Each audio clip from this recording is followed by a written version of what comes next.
the heir on the billion-dollar yacht. Serafina tasted of salt and secrets. Tonight, under a diamond-dusted moon, self-made magnate Adrian Petrov was celebrating a deal that would cement his legacy. His powerful friends, dripping in jewels and false smiles, toasted his genius with flutes of Dom Perignon. But they were all oblivious. They didn't know the real celebration was a sham.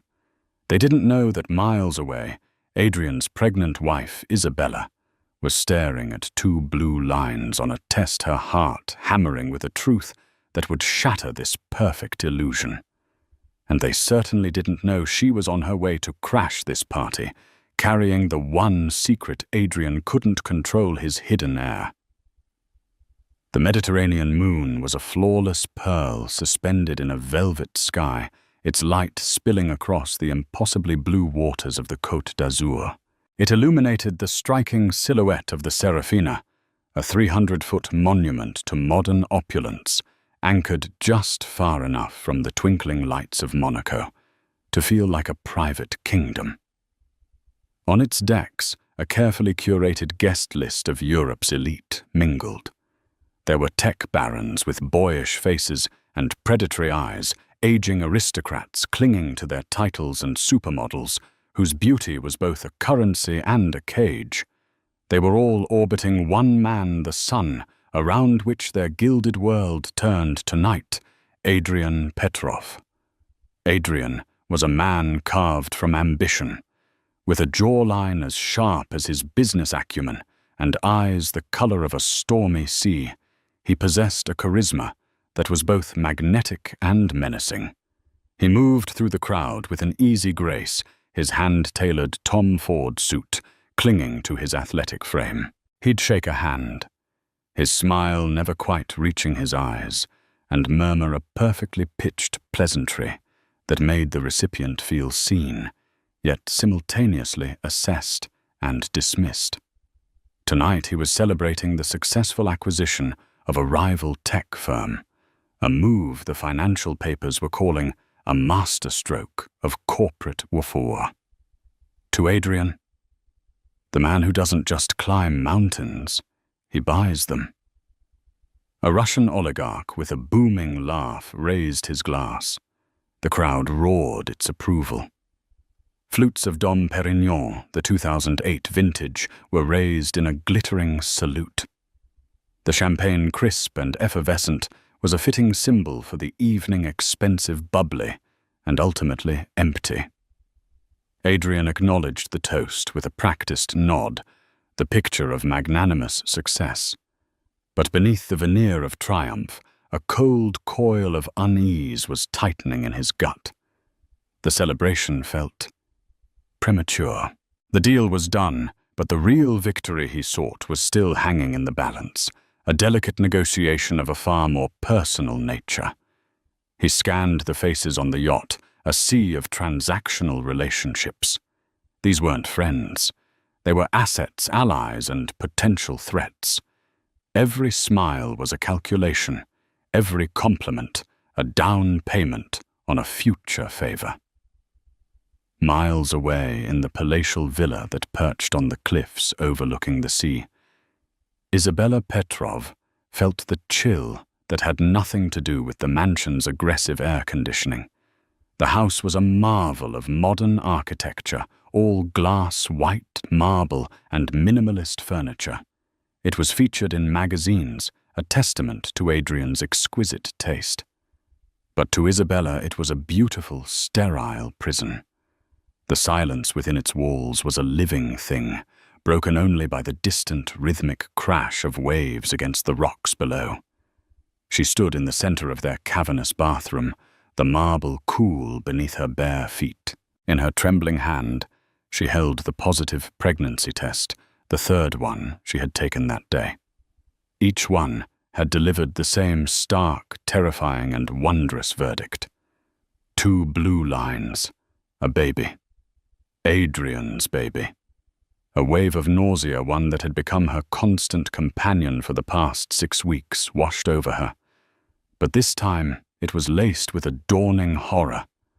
For the past 6 weeks, she had also been living with a growing, shapeless dread. Adrian had been distant his nights away from home, more frequent his explanations for his absences, vague and slick with a corporate jargon she could no longer pretend to understand. He'd told her this trip to Monaco was a solo affair, a boys' club trip to finalize the deal. "It would bore you to tears, my love."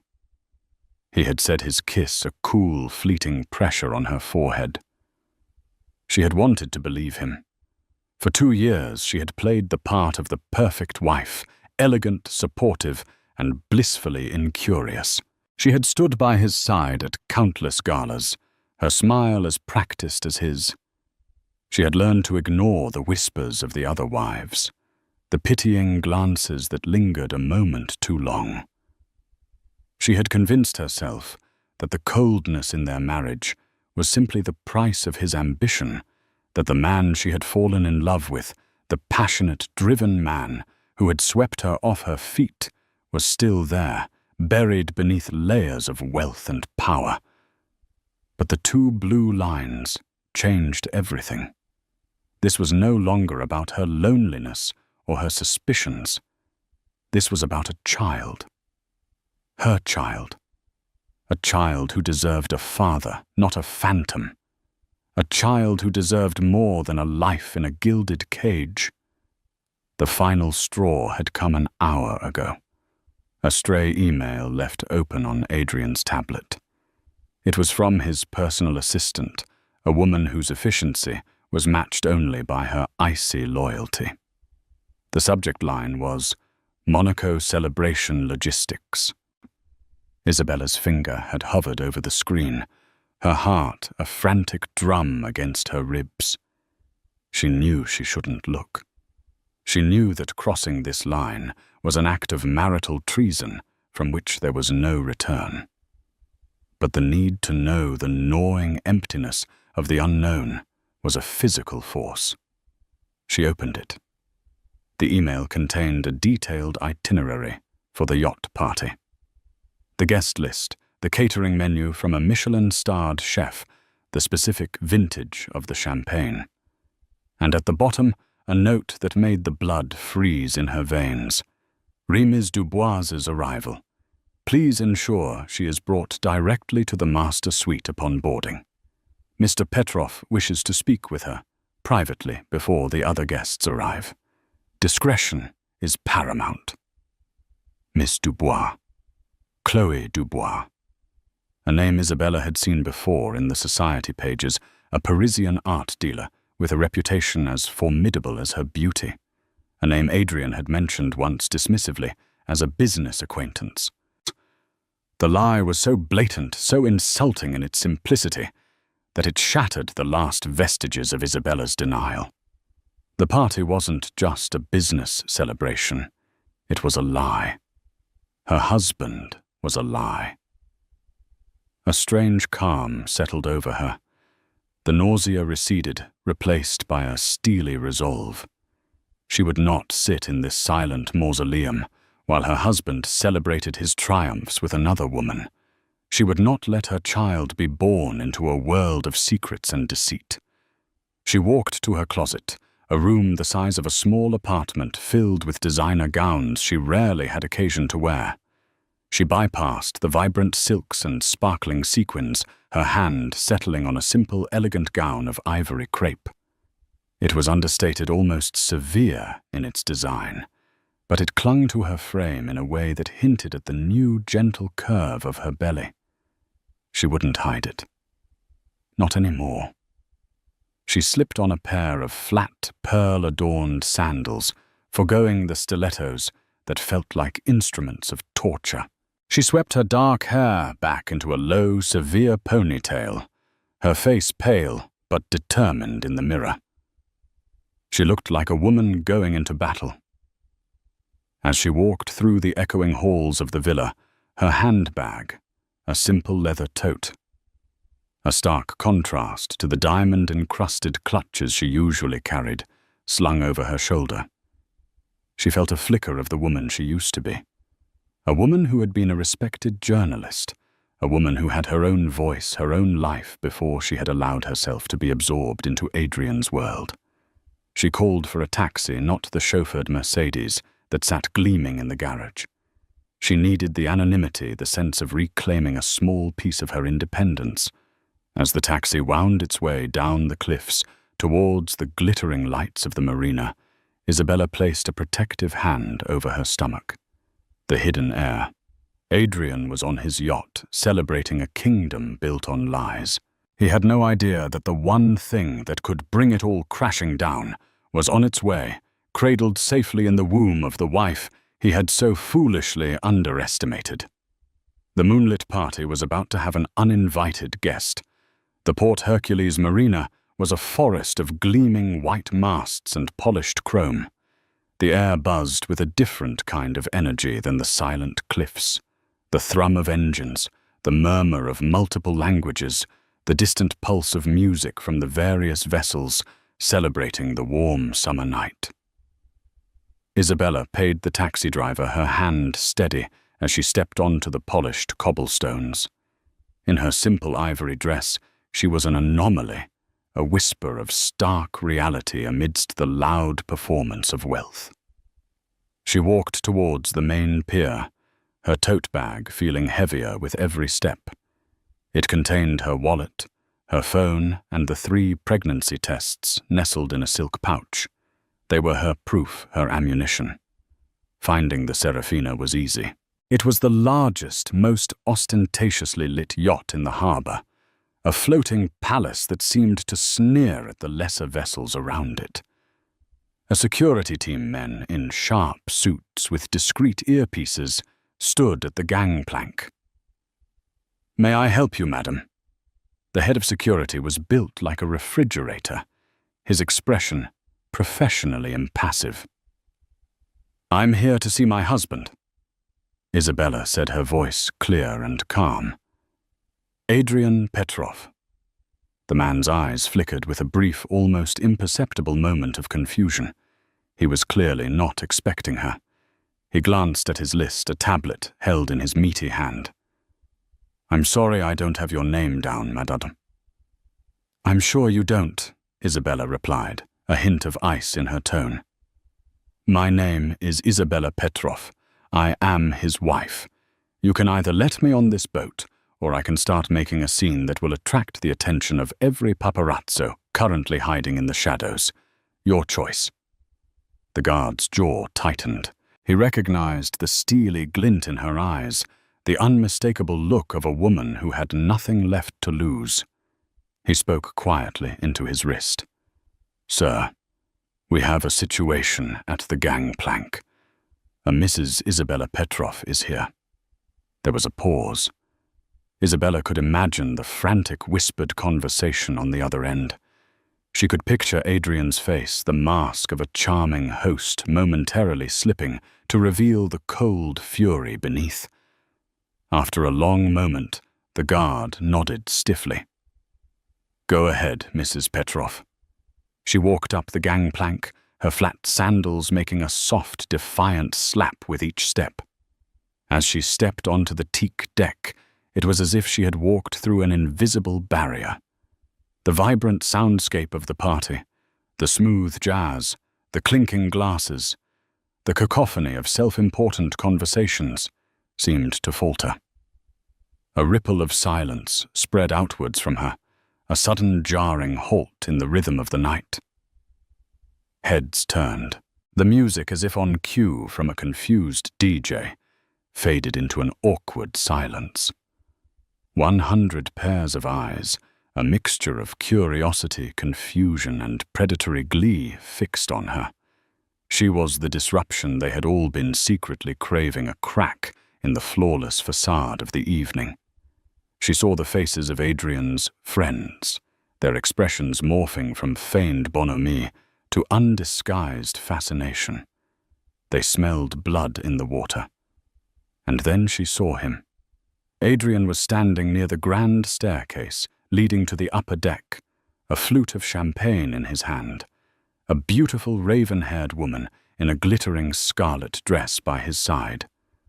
Chloé Dubois, the art dealer. Her laughter, tinkling and artificial, died on her lips as she followed Adrian's gaze. Adrian's face was a masterpiece of control. For a split second, Isabella saw it all, the flash of pure, unadulterated rage, the icy panic, the frantic calculation. And then it was gone, smoothed over by a smile that was dazzling, predatory, and utterly false. He disengaged himself from Chloé Dubois, with a practiced ease, his hand leaving a brief proprietary touch on her arm, and began to walk towards Isabella. "Isabella, darling," he said, his voice a smooth, dangerous purr that carried across the silent deck. "What a wonderful surprise. I thought you were feeling unwell." He reached her and placed a kiss on her cheek. It was as cold as a tombstone. His fingers gripped her arm, the pressure a painful, silent warning. "What are you doing here?" he whispered, his smile never wavering, his eyes boring into hers with a cold fire. "I felt better," Isabella said, her voice just loud enough for those nearby to hear. She pulled her arm free from his grasp. "I couldn't bear the thought of you celebrating all alone." A nervous titter went through the crowd. They were hanging on every word, every gesture. This was better than theatre. "Well, the more the merrier," Adrian said, his charm engine working at full capacity. He slipped an arm around her waist, a gesture that looked possessive and romantic, but was in reality a vice, an attempt to control her, to steer her away from the center of attention. "Everyone," he announced, his voice booming with forced joviality, "I'd like you to properly greet my wonderful wife, Isabella. She decided to grace us with her presence after all." A scattered, awkward applause broke out. Chloé Dubois watched from the sidelines, her arms crossed, a smirk playing on her lips. She looked less like a jilted lover and more like a spectator enjoying the opening act of a gladiatorial contest. Isabella let Adrian guide her for a few steps, playing the part of the dutiful wife. She could feel the tension thrumming through his body, the rage simmering just beneath the surface. He was trying to lead her towards a quiet corner, towards the shadows where he could contain this situation. But Isabella had not come here to be contained.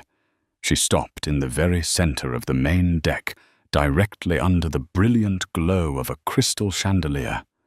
She turned to face him, forcing him to stop with her. She placed her hand on his chest, a seemingly affectionate gesture that made him flinch. "Adrian, darling," she began, her voice ringing with a newfound theatrical clarity. "You're right. It was a surprise. But I had a surprise of my own that simply couldn't wait."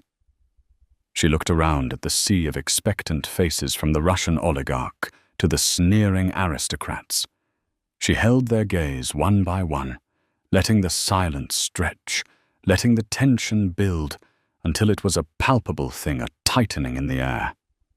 She turned her gaze back to her husband, whose smile was now a tight, desperate rictus. "You forgot to tell your friends the most important news of all," she said, her voice soft, but carrying the weight of a thunderclap. She took a step back, breaking contact with him, and gently, deliberately placed both of her hands over her stomach, cradling the barely there swell of her ivory dress. "We're having a baby." The silence that followed was absolute.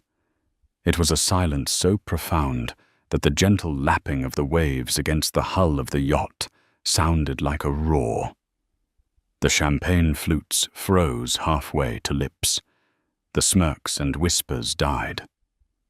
Then the explosion, not of congratulations, but of 1,000 silent calculations. Deals being re-evaluated, alliances, shifting social stocks rising and falling. Isabella watched as the mask of pure shock on Adrian's face was quickly replaced by something else, a look of such cold, murderous fury that it made her heart stop. He had been outmaneuvered. In his world of power plays and strategic announcements, she had just launched a hostile takeover of his own narrative. On the moonlit deck of the Serafina, surrounded by his court of sycophants and sharks, Adrian Petrov, the master of the universe, was trapped.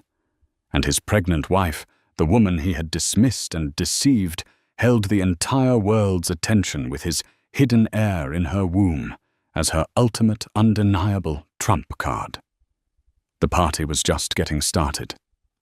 The feigned applause that followed Isabella's announcement was a discordant mess.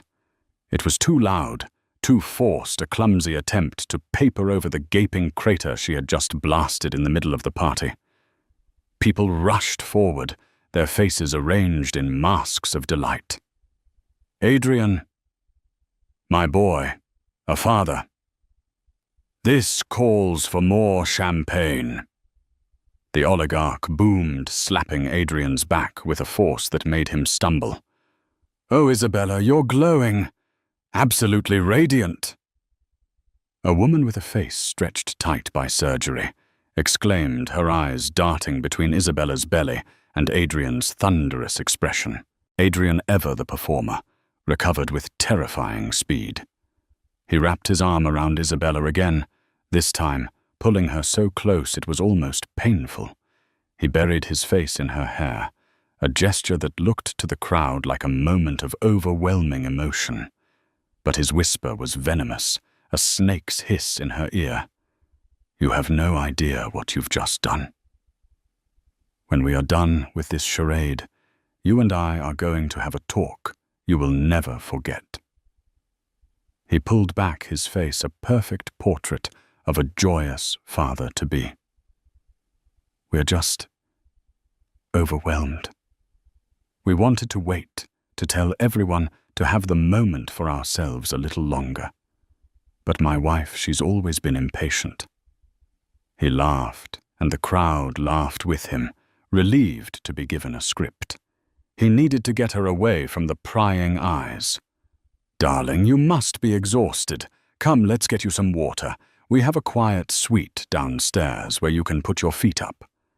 It was an order, not an invitation. He steered her firmly towards a spiral staircase that led to the lower cabins, his fingers digging into the soft flesh of her arm, like talons. The eyes of the guests followed them, and Isabella felt a cold thrill of victory. She had ripped the curtain down. Now it was time to face the monster behind it. The moment the suite door clicked shut behind them, the transformation was instantaneous and terrifying.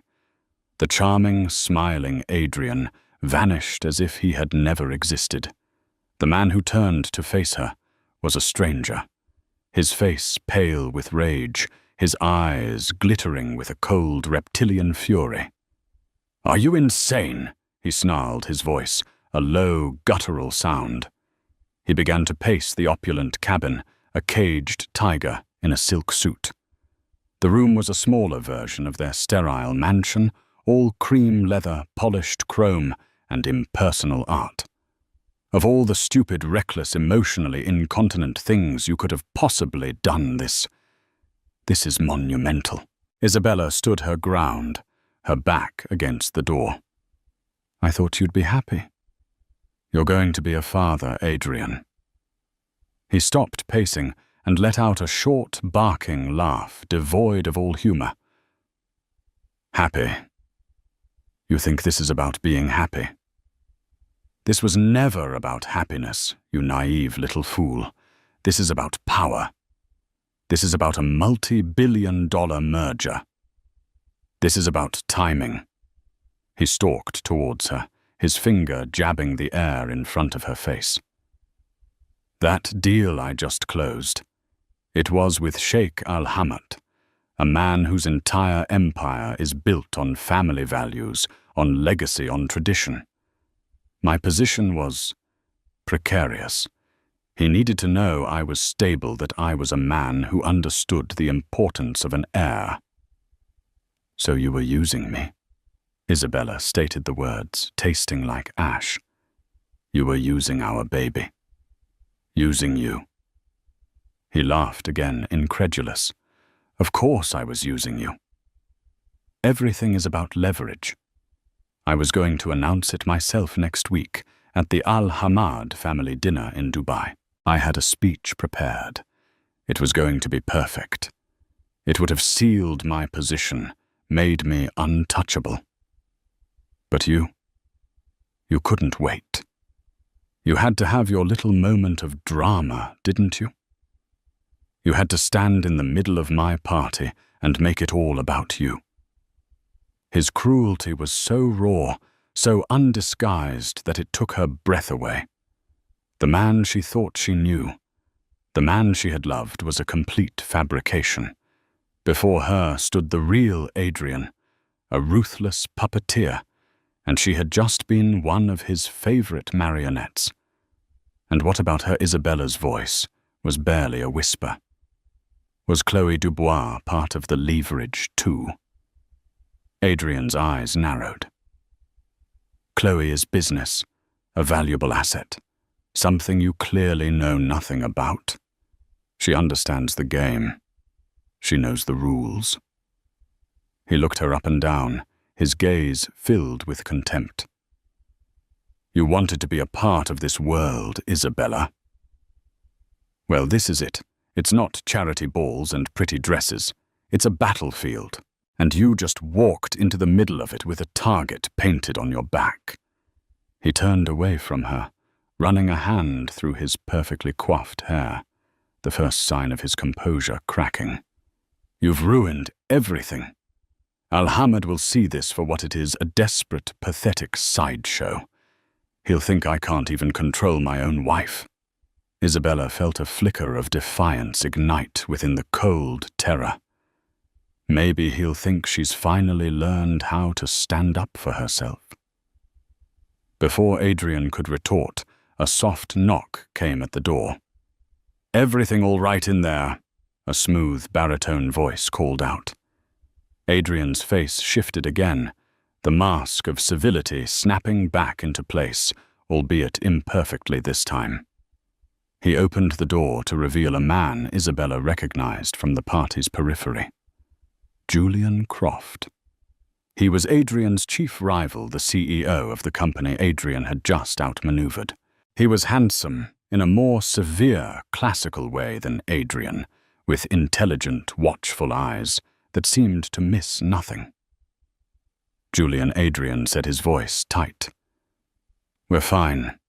Just a private moment. Julian Croft's gaze flickered past Adrian to Isabella. He offered her a small, sympathetic smile. Of course. My apologies. Well, the whole yacht is buzzing. Congratulations are in order, I suppose. His eyes held Isabella's for a moment longer than necessary, and in them she saw not just sympathy, but a keen, calculating intelligence. He was enjoying this. We appreciate it, Julian, Adrian said, attempting to close the door. But Julian placed a hand on it, stopping him.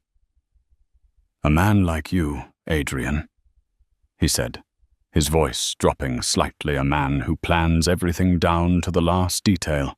I'm sure you have more than one celebration planned for this momentous news. He glanced pointedly back towards the deck, where Chloe Dubois was now surrounded by a group of men, laughing as if she didn't have a care in the world. Some celebrations are just more public than others. With a final knowing nod to Isabella, he turned and walked away. The seed of doubt he had planted was potent. More than one celebration. It echoed the cryptic note in the email about Ms. Dubois. This wasn't just about a business deal with a sheikh. There was another layer to Adrian's deception, something even more vital that her announcement had threatened. Adrian slammed the door, shut his face now, a mask of cold panic. Julian's words had clearly struck a nerve.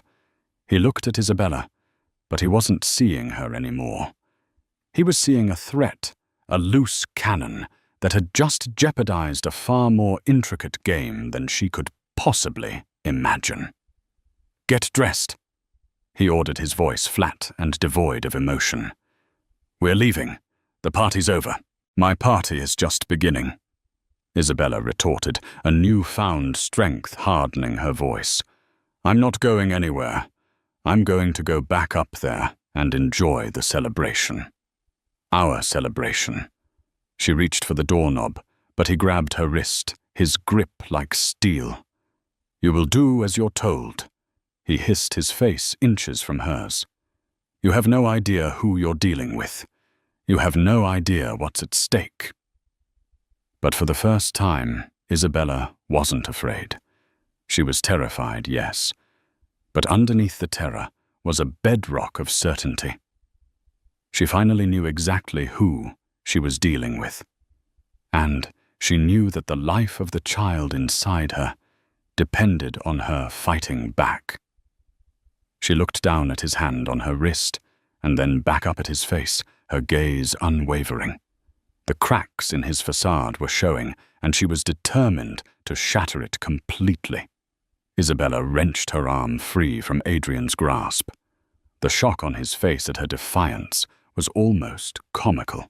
He was so accustomed to her compliance, her quiet acceptance, that this rebellion had short-circuited his brain. "Don't you ever touch me like that again," she said, her voice low and trembling, with a rage she hadn't known she possessed. "You want me to leave, fine. I'll leave. But I'll be taking a launch back to the villa, not scurrying away in disgrace with you." She turned her back on him and walked out of the suite, leaving him standing in the middle of the room, momentarily stunned into inaction. She didn't return to the main deck, where the party was attempting to regain its fractured momentum. The thought of the fake smiles and whispered gossip was suffocating. Instead, she sought refuge following a corridor towards the stern of the yacht, away from the music and the people. She found herself in a small, enclosed solarium. It was a quiet, forgotten space, filled with lush, potted palms and comfortable wicker chairs. Through the panoramic windows, she could see the yacht's wake, a trail of churning white foam under the relentless light of the moon. It felt like a visual representation of her life, a turbulent, messy path left in the wake of Adrian's relentless forward motion. She sank into a chair, the adrenaline from their confrontation draining away, leaving her shaky and exhausted. The weight of her new reality pressed down on her. Her husband didn't love her. He was using her, using their unborn child as a pawn in a game she didn't understand. And Julian Croft's words, "more than one celebration." What did they mean? What was the real secret? Adrian was so terrified of her exposing. Her thoughts were interrupted by the sound of a door opening and closing somewhere nearby. It was Adrian's study, a room she had only been in once, a sanctuary of dark wood, leather, and technology from which he ruled his empire. She heard his voice, low and urgent. He was on the phone. Isabella, who had once prided herself on her integrity, on her refusal to eavesdrop or pry, found she no longer cared. She was a woman fighting for her child's future. The old rules no longer applied. She crept out of the solarium and pressed her ear against the heavy teak door of the study. His voice was a venomous whisper, tight with fury and panic. "I don't care what you have to do, just handle it." The timeline is accelerated. "Everything has changed," he hissed. There was a pause. "No, she doesn't know. She thinks this is about the Al-Hamad deal. Let her. It's better that way. She's a sentimental fool. She won't look any deeper." Isabella's stomach clenched. A sentimental fool. That's all she was to him. Adrian continued, his voice dropping even lower, forcing Isabella to press her ear harder against the cold wood. "Listen to me very carefully. The Costa Rican asset needs to be liquidated. All of it. I want the funds transferred to the Cayman account by Monday morning, no later. And I mean all of it. The property, the holdings, everything. We need to be clean. Costa Rica. The Cayman Islands. The words were business jargon, but the context felt deeply, dangerously personal. It sounded like a man erasing a life. There was another, longer pause. Isabella could hear the faint, tinny squawk of the person on the other end of the line. Then Adrian's voice returned, and the words he spoke sent a shard of ice through her heart. "And make sure she never finds out," he said, the words clipped and brutal. "If she gets wind of this before I'm ready, she could ruin everything. I'll handle the situation here. Just make sure the package is ready for delivery. I'll be in touch with the details." The line went dead. Isabella stumbled back from the door, her hand flying to her mouth to stifle a gasp. Who was she? Was it her? Was he talking about her? Was the package her baby? The thought was so monstrous, so unthinkable, that she felt bile rise in her throat. He was going to handle her. He was liquidating assets, moving money to an offshore account known for its impenetrable secrecy. This was not the behavior of a man trying to salvage a business deal. This was the behavior of a man preparing to disappear, to erase a part of his life completely. Her mind raced. She needed proof. She needed something tangible, something that would translate her formless terror into undeniable fact. His study. He was so panicked, so distracted that he might have gotten careless. She waited, her heart hammering against her ribs, until she heard the study door open and his footsteps recede down the corridor in the opposite direction. He was likely going back to the party to resume his role as the beaming father-to-be to control the damage. Taking a deep, shaky breath, Isabella tried the handle of the study door. It was unlocked. She slipped inside, closing it softly behind her. The room smelled of leather and Adrian's expensive cologne. A large mahogany desk dominated the space, a sleek, state-of-the-art laptop sitting open on its surface. She ignored it, knowing it would be protected by passwords she could never guess. Her eyes scanned the room, looking for anything out of place. Then she saw it. A dark leather briefcase pushed hastily under the desk, not quite out of sight. It was not his usual one. This was older, more worn. It looked like something he kept for private, sensitive matters. Her hands trembled as she pulled it out and laid it on the desk. The latches were not locked. With a deep breath, she flicked them open. The contents were not what she expected.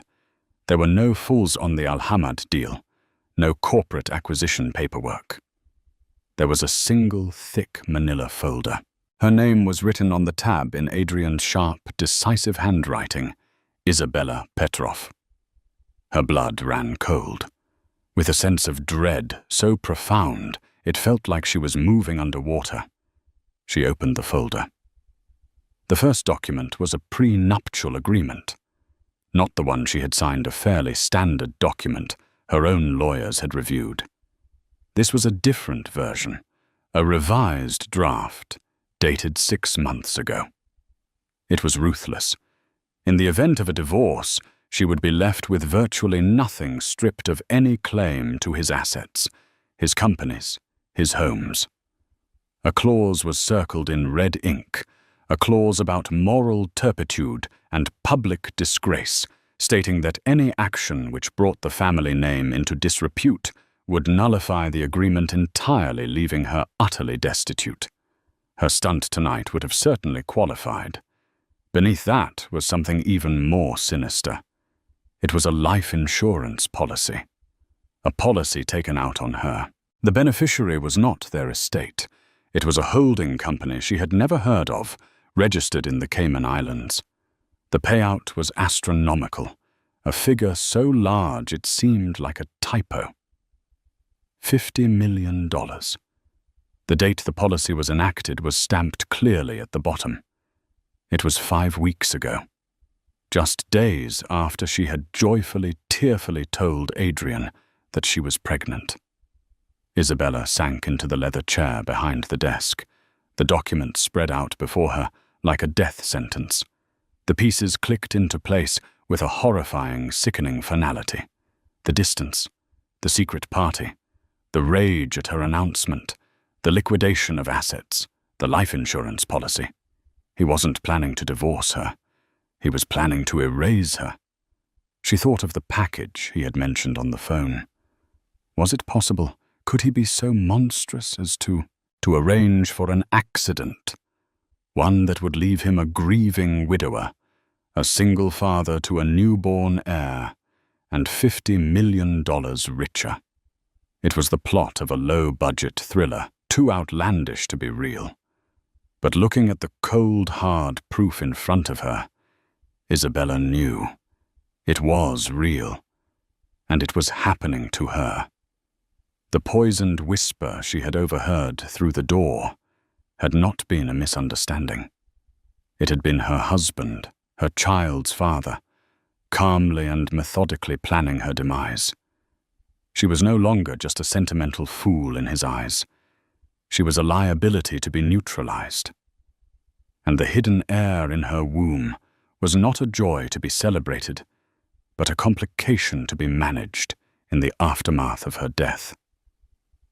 The muted thrum of the party outside the study's soundproofed walls was a grotesque symphony of ignorance. They were out there, these titans of industry, and their glittering consorts drinking champagne and celebrating a monster completely oblivious to the fact that the man they toasted was not just a corporate predator, but a man who had coldly calculated the monetary value of his own wife's life. A cold, clear fury, purer and more potent than any emotion she had ever experienced, washed through Isabella. It was a cleansing fire, incinerating the last remnants of fear, of love, of hope for what might have been. It was the primal incandescent rage of a mother protecting her young from a viper. She did not weep. The time for tears was over, a luxury afforded to victims, and she would not be a victim. She meticulously gathered the documents, the vicious secret prenup, the damning life insurance policy with its Cayman Islands beneficiary. They felt heavy in her hand, not with the weight of paper, but with the weight of absolute proof. This was her weapon now, her shield. She would not be handled. She would not be erased. She would be the storm that broke his carefully constructed world. She walked out of the study, her steps steady, her posture erect. She moved with a purpose that felt entirely new, as if the shock had fused her spine with steel. As she moved through the yacht's luxurious corridors, she caught her reflection in a pane of polished glass. The pale, uncertain woman from the villa was gone. In her place was a figure robed in ivory, her face a mask of chilling resolve, her eyes burning with a righteous fire. Emerging onto the main deck was like stepping onto a stage. The party, having recovered from her initial arrival, had regained its fractured momentum. The jazz band played a smooth, innocuous tune. Waiters circulated with trays of glistening canapes, and at the very center of it all, holding court, was Adrian. He stood with a small group of his most important guests, the Russian oligarch Dmitry Volkov, two stern-faced German investors, and to her grim satisfaction, Julian Croft, who was observing the scene with the unnerving stillness of a patient predator. Adrian had a glass of amber whiskey in his hand, and he was laughing a rich, confident sound that boomed across the deck. He looked completely at ease, a king in his castle, having dismissed her earlier outburst as a minor feminine hysteria he had already capably managed. He saw her approaching and the indulgent smile on his face tightened into a flicker of profound annoyance.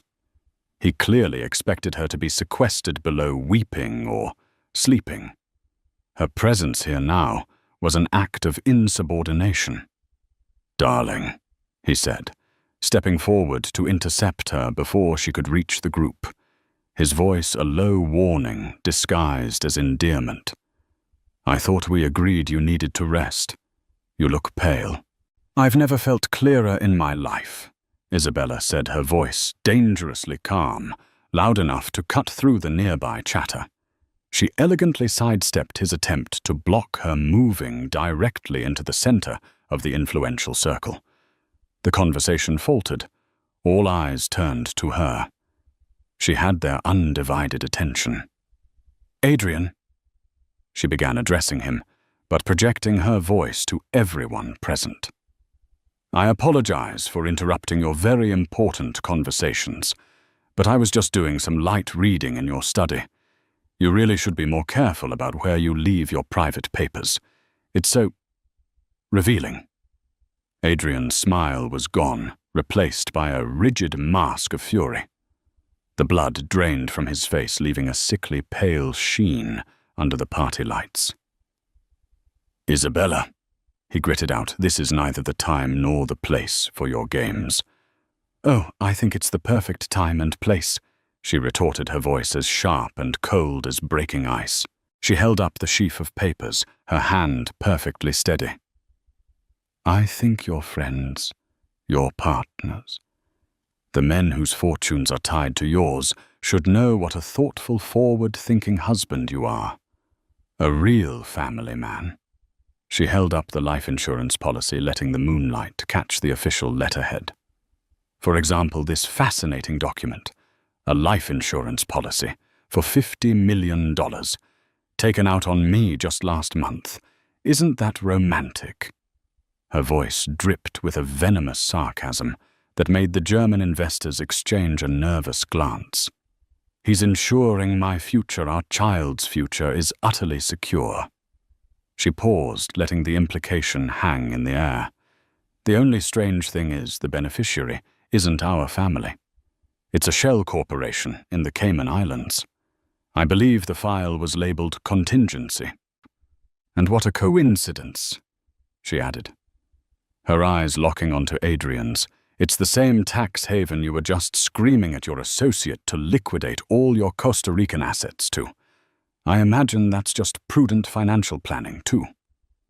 A collective audible gasp went through the small crowd. Dmitry Volkov, the oligarch, stared openly, his jovial expression gone, replaced by the hard, calculating look of a man sniffing out a massive liability.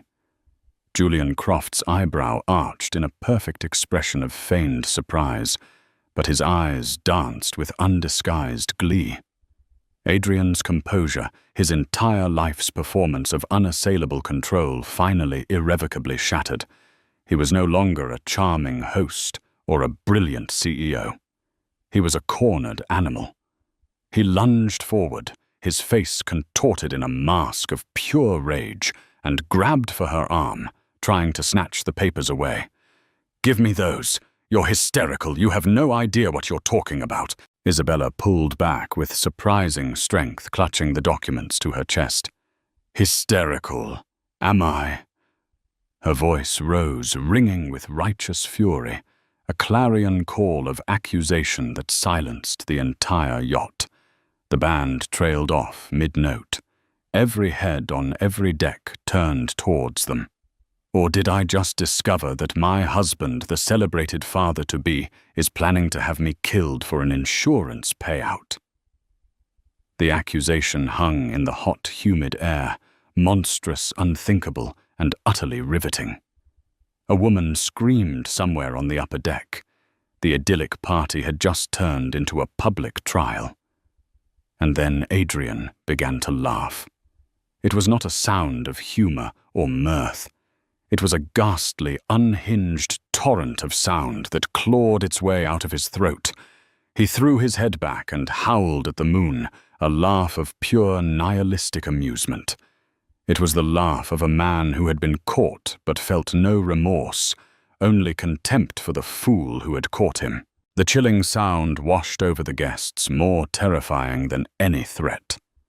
"Killed," he wheezed, wiping a genuine tear of laughter from his eye. He looked at Isabella as if she were the most pathetic, idiotic creature he had ever seen. "Oh, my sweet, darling, naive little wife. Your imagination is spectacular. You read too many cheap novels." He turned to the stunned, silent crowd. "My friends, I do apologize. My wife is unwell. These pregnancy hormones can be so dreadfully dramatic." He turned back to Isabella, his eyes gleaming with a terrifying, triumphant light that bespoke a much deeper level of depravity.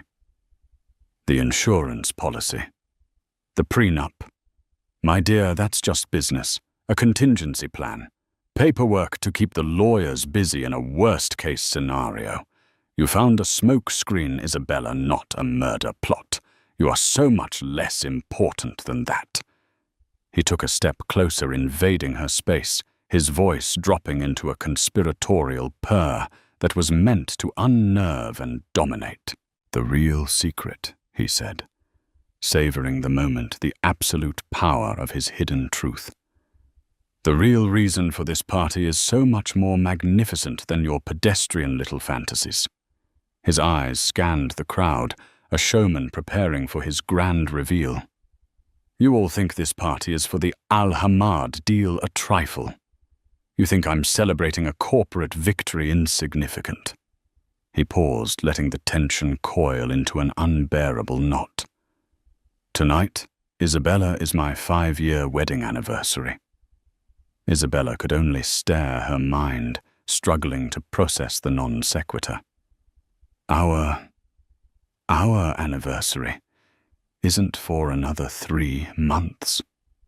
Adrian's smile was a slash of pure predatory victory. "Not our anniversary, my love. My anniversary with my other wife." The world did not just tilt, it disintegrated. The sounds of the yacht, the sea, the shocked gasps of the onlookers all faded into a dull, static roar in Isabella's ears. Other. Wife. The words were alien, nonsensical, yet they landed with the force of a physical blow. "Her name is Sophia." Adrian continued gloating, now feeding off the collective shock. "She's at our home in the Cayman Islands, our real home. She's a magnificent woman from a powerful family in Colombia, not a naive journalist. She understands how the world really works, and she is waiting for me along with our 4-year-old son Alexander, my real heir. He has my eyes. He had a family, a whole other life, a son. The secrecy, the endless business trips, the coldness, the lies, it all cascaded down on Isabella in a torrent of unbearable, clarifying truth. She wasn't the wife he was planning to kill. She was worse. She was irrelevant. A prop. The beautiful, socially acceptable American wife he used to open doors in the West, while his real life, his real family was hidden away in a fortress of offshore accounts and secrecy. The Costa Rican assets. It was Sophia's family money, being shielded before the inevitable fallout of his eventual quiet divorce from his American problem. You are a bigamist," Dmitry Volkov sputtered, staring at Adrian as if he were a creature from the abyss. "Details, details." Adrian waved a dismissive hand, drunk on his own audacity. "You see, Isabella, your pregnancy was a terribly inconvenient complication. My plan was to eventually tire of you divorce, you quietly give you a comfortable but not extravagant settlement, and consolidate my life with my real family. But then you announced this." He gestured towards her stomach with disgust. "So the plan had to change. I wasn't going to kill you too messy, too many questions. I was simply going to paint you as an unstable, hysterical, unfit mother, and I would have taken our child. My second son. It would have been a nasty custody battle, but I would have won. I always win. The sheer breathtaking scope of his evil, the meticulous, cold-hearted architecture of his deception, was beyond anything Isabella could have imagined. She felt the strength drain from her limbs and stumbled backward, the damning papers fluttering from her grasp. But before she could fall, a strong, steady arm caught her. It was Julian Croft. He moved with fluid grace, stepping in front of Isabella, effectively shielding her. His expression was no longer one of amusement. It was the cold, hard face of a victor. "It's over, Adrian," Julian said, his voice cutting through the stunned silence like a blade. "Your little game is up." Adrian stared at him, his victorious smirk finally faltering a flicker of confusion in his eyes. "What are you talking about, Croft? Don't tell me you've developed a conscience." "Conscience has nothing to do with it. This is just good business," Julian said calmly. "I've known about Sophia for 6 months. A disgruntled vice president of yours is remarkably talkative when you offer him a senior position at a rival company. I've been feeding her information ever since. About your indiscretions. About your public wife. I even gave her a little anonymous tip that you might be having a very special, very secret celebration on your yacht tonight." He looked at Isabella, and for the first time his eyes held a flicker of something that might have been genuine respect. "I knew he'd underestimate you. I knew that if you were pushed far enough, you'd do something spectacular.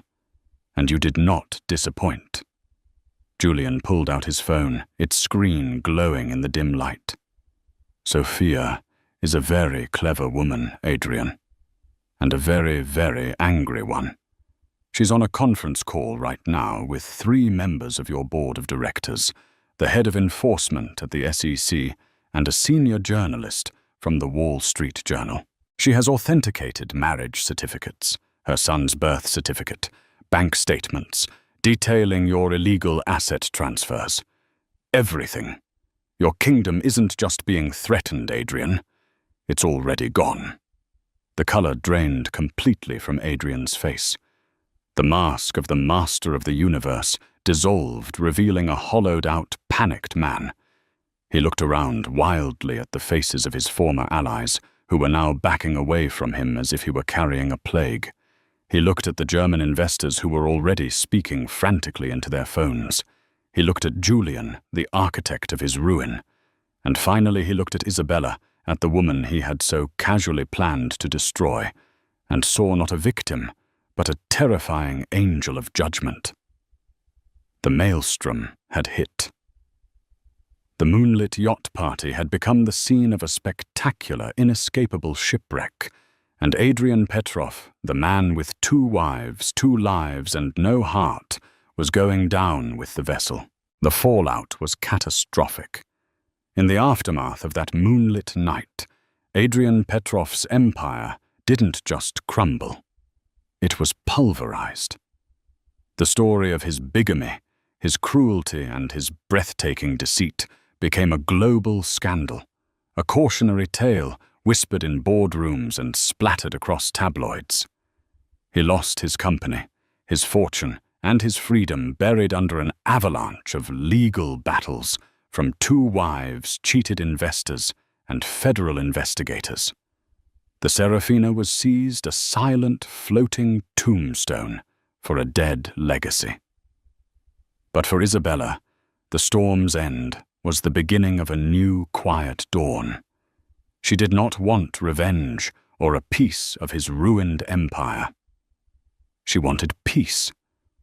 She retreated from the world that had almost consumed her, finding solace not in a marble mansion, but in a small sunlit house by the sea, far from the whispers and the wreckage. There she rediscovered the woman she was, before Adrian's strong, independent, and fiercely protective of the new life growing within her. Her journey was a brutal one, a trial by fire that burned away a life of illusion to reveal a core of unbreakable strength. She learned that true wealth isn't measured in yachts and stock prices, but in the fierce, unwavering love a mother has for her child, the one true heir to a future she would build with her own 2 hands. What would you have done in Isabella's shoes? How does a woman find the courage to fight back against a monster who wears the face of the man she loves? The whisper of silk, the glint of a diamond, the sweet scent of impending fatherhood. Amelia had orchestrated the perfect surprise.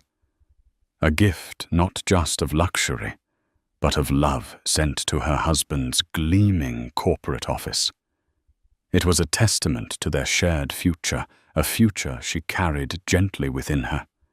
But in the sterile air of that high-rise, another woman's hands adorned with rings he'd also bought would tear open the carefully wrapped package. The scream that followed wasn't one of delight. It was a sound that would shatter the pristine facade of their perfect life, exposing a web of deceit so intricate that the truth would be the most devastating blow of all. Amelia traced the rim of her porcelain teacup, the delicate floral pattern a stark contrast to the storm brewing within her. From the 35th floor of their penthouse apartment, the city sprawled beneath her like a glittering tapestry, a world she and Julian had conquered together. Or rather, a world Julian had conquered and she had graciously adorned. Her reflection in the panoramic window showed a woman who had everything a husband whose name echoed in the halls of finance, a home that graced the covers of architectural magazines, and a baby, their baby nestled safely in her womb. She was 6 months along the gentle swell of her stomach, a constant, wondrous reminder of the new life she was nurturing. This pregnancy, a hard-won miracle after years of quiet heartbreak, had cemented what she believed to be an unbreakable bond with Julian. He had been ecstatic, his usual cool demeanor melting away to reveal a man of surprising tenderness. He'd ordered a custom-built crib from a bespoke furniture maker in Italy, filled a room with every conceivable baby gadget, and massaged her swollen ankles every night with a devotion that brought tears to her eyes.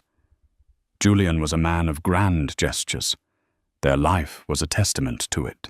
Their wedding had been a week-long affair on the Amalfi Coast. Her birthdays were marked by surprise trips to Paris or the acquisition of a rare piece of art. He'd once bought out an entire Michelin-starred restaurant for a private dinner, simply because she'd mentioned a craving for their truffle pasta. He called her his queen, his everything. And Amelia, swept away by the sheer force of his affection and the dazzling world he provided, had believed it. Every single word. Today was the anniversary of the day they'd first met. A detail she was sure Julian, in his whirlwind of meetings and multi-million-dollar deals, had forgotten. But Amelia hadn't. She cherished these small, intimate milestones. They were the invisible threads that wove their grand love story together.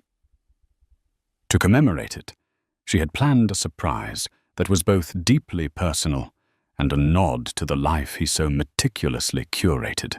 She had commissioned a one-of-a-kind timepiece, a Patek Philippe Calatrava, with a secret inscription on the back. It wasn't a flamboyant, diamond-encrusted model. It was classic, elegant, timeless. Everything she felt their love was. The inscription was a line from a poem they'd both loved in college, a poignant reminder of their humbler beginnings before the towering skyscrapers and private jets. My soul, your soul, 2 stars in the same sky. But the watch was only part of the gift. Tucked inside the luxurious, lacquered box was a small, silver-plated frame. Inside it wasn't a photo of them, but the first sonogram picture of their baby, the tiny, grainy image that had made Julian weep with joy. And beside it, a handwritten note on her thick, cream-colored stationery. My dearest Julian, Remember the starry nights on that rusty fire escape, dreaming of a future we could barely imagine today on the anniversary of our first hello. I wanted to give you something to remind you that even in our dazzling sky, some stars shine just for us. This little one is our newest star. I love you more than words can say. Happy anniversary. Forever yours, Amelia. She smiled, a genuine, heartfelt smile that reached her eyes. It was perfect. She had arranged for a premium courier service, the kind that handled priceless art and sensitive tournaments, to deliver it to his office at precisely 3 p.m. She imagined his surprise, his colleagues catching a glimpse of the devoted family man behind the ruthless CEO. She pictured him calling her, his voice thick with emotion, thanking her for remembering, for loving him so completely. The courier, a man in a crisp uniform, arrived exactly on time. He handled the elegantly wrapped package with the reverence it deserved. Amelia gave him the address. Sterling Whitcroft Holdings, 48th floor, 1 Vanderbilt, Manhattan. The name of the building itself was a symbol of power and prestige, a fitting stage for her grand romantic gesture. Please ensure this is handed directly to Mr. Julian Croft, she instructed, pressing a generous tip into the courier's hand. It's of immense personal value. Of course, Mrs. Croft. It will be delivered with the utmost care. As the door clicked shut, a wave of contentment washed over her. She settled onto the plush velvet sofa, picking up a book on motherhood. The afternoon sun streamed in, casting a warm glow on the pages. For the next hour, she was lost in a world of feeding schedules and developmental milestones, her heart full of a quiet, unshakable joy. She was Amelia Croft, the cherished wife of a brilliant man, soon to be the mother of his child. Her world was perfect, secure, and shimmering with love.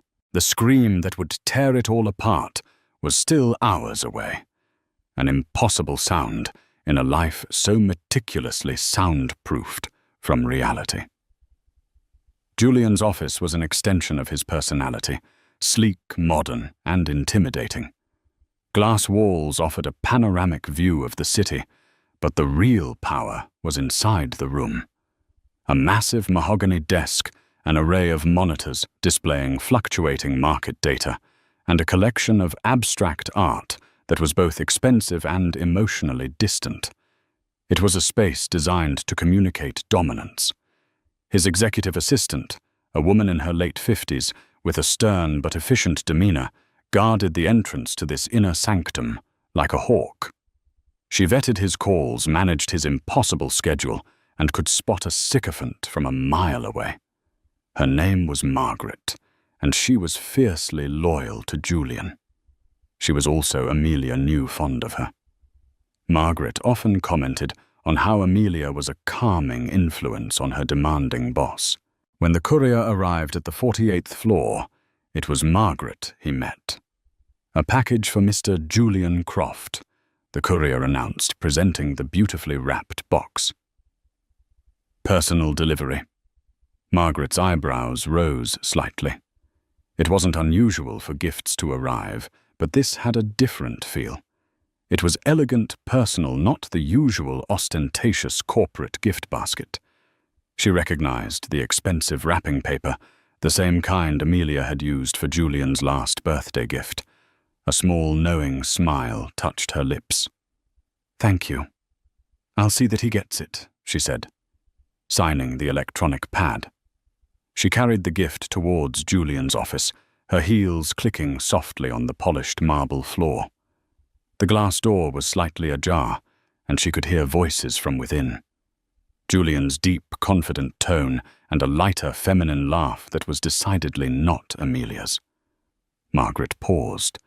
This was the delicate part of her job, the part she hated, the part where she had to navigate the other side of Julian Croft's life, the side that Amelia in her gilded cage knew nothing about. The laugh belonged to Cassandra. Cassandra was a senior analyst in the mergers and acquisitions department. She was whip-smart, ambitious, and stunningly beautiful in a way that was the polar opposite of Amelia's classic elegance. Where Amelia was soft curves and gentle smiles, Cassandra was sharp angles and a predatory gaze. She had raven black hair, cut in a severe, stylish bob, and a wardrobe of form-fitting dresses that were just on the edge of office-appropriate. She was a shark in a sea of sharks, and she had set her sights on Julian Croft from the day she'd walked into the firm. Margaret had seen it all unfold. The late-night strategy sessions, the business trips that coincidentally involved a layover in a romantic city, the lingering touches and shared glances that crackled with an energy that had nothing to do with stock prices. She despised Cassandra, not just for the blatant affair, but for the danger she posed to the kind, unsuspecting woman who was carrying Julian's child. She could hear their conversation more clearly now. "The deal is sealed. We'll announce the acquisition on Monday," Julian was saying. "We should celebrate." Cassandra purred, her voice dripping with suggestion. "My place tonight. I'll open that bottle of single malt you like." "I can't tonight, Cass. Amelia is—" He trailed off, but Margaret could fill in the blank. "Amelia is pregnant. Amelia is waiting for me at home." "Right." The little wifey Cassandra's tone was laced with a derision she barely tried to conceal. "How is she, by the way?" "Still enjoying her life as a professional lunch-goer?" Margaret's hand tightened on the package. The insult to Amelia was a physical blow. She despised this woman's cruelty. "Be nice." Julian's voice was firm, but it lacked real conviction. He never defended Amelia with the ferocity he used to defend a business deal. "I'm just saying," Cassandra continued, undeterred. "You're here closing the biggest deal of the year, a titan of the industry, and she's at home." "What, picking out nursery colours?" "It's a bit of a mismatch, don't you think?" Before Julian could respond, Margaret decided to make her presence known. She knocked sharply on the doorframe. "Julian. A personal delivery for you."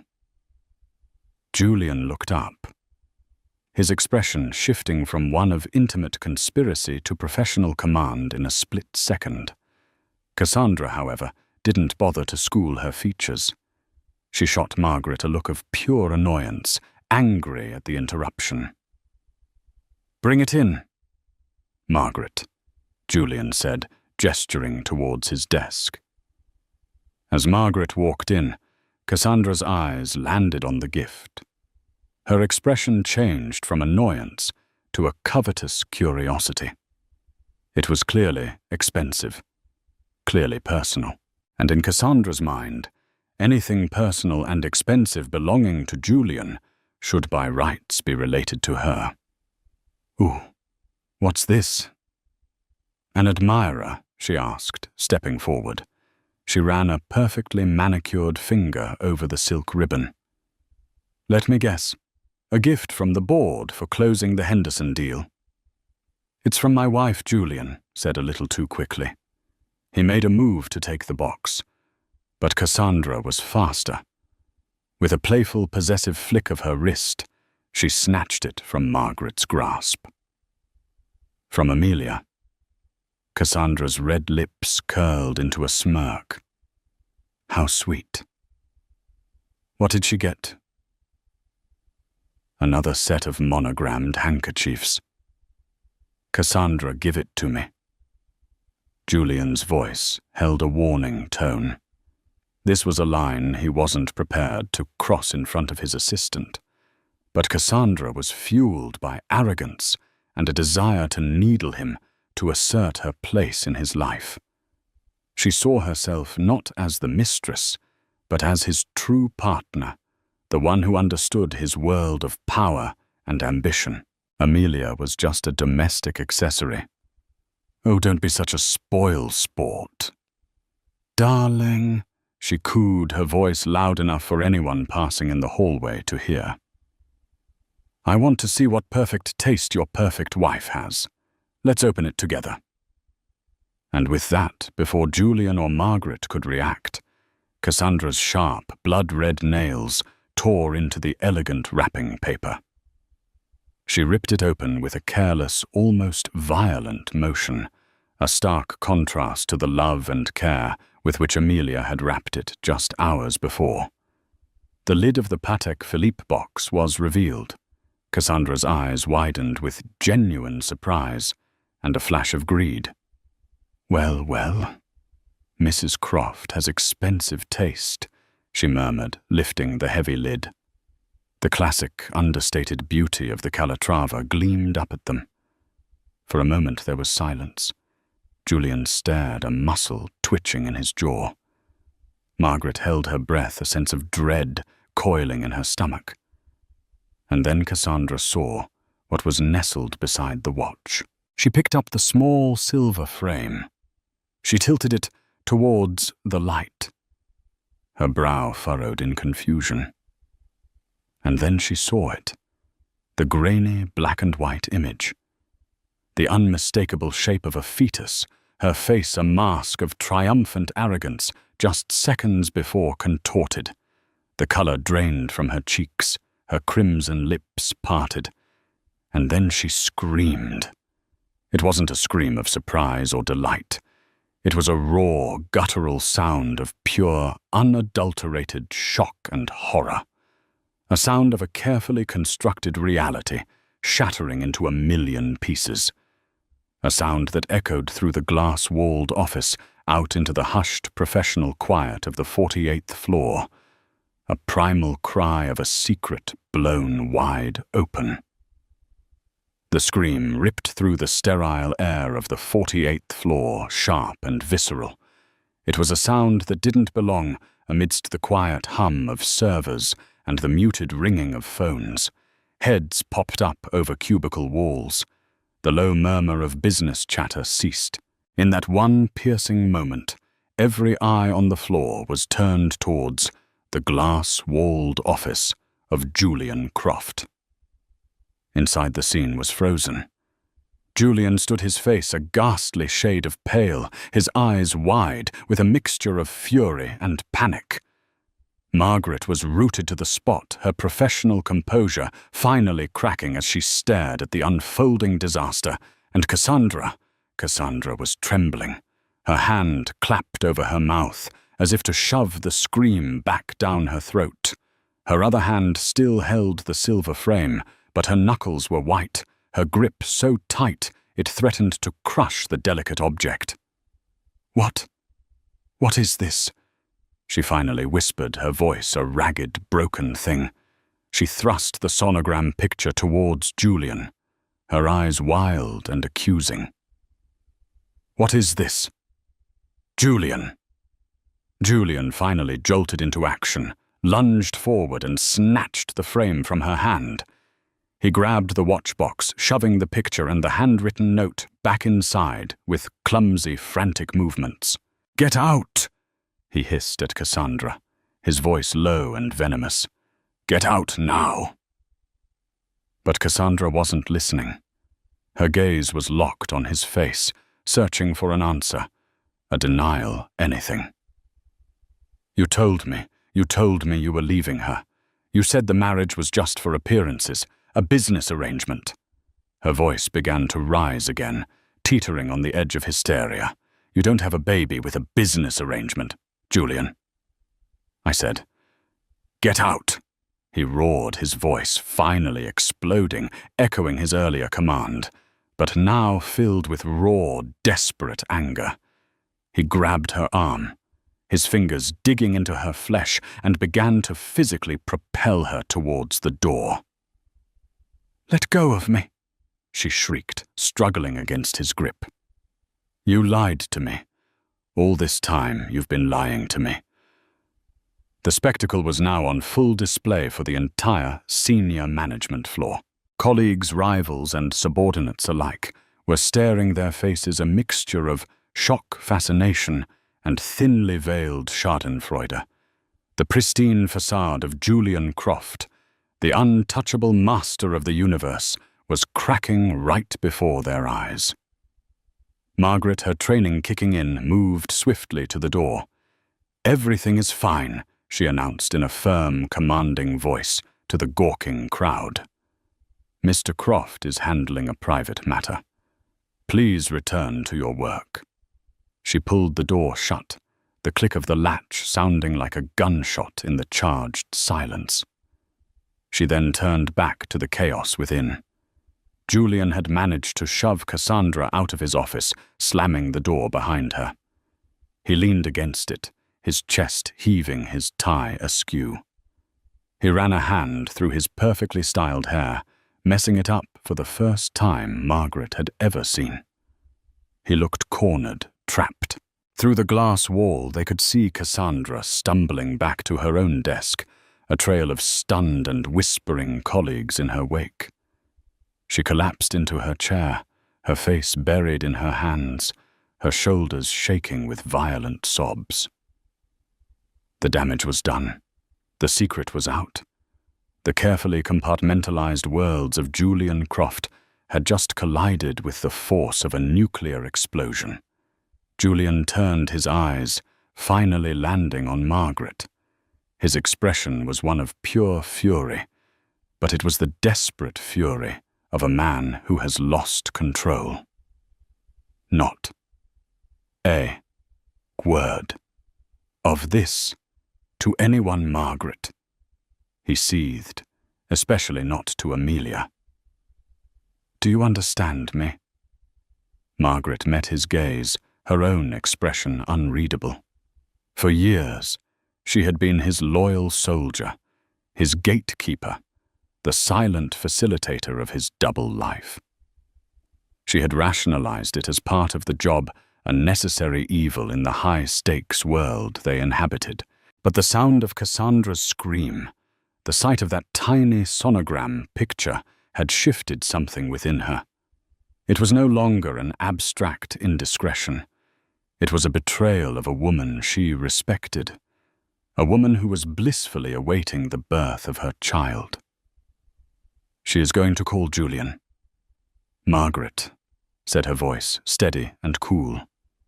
"She is expecting you to thank her for your gift. What are you going to say?" The question hung in the air, heavy and suffocating.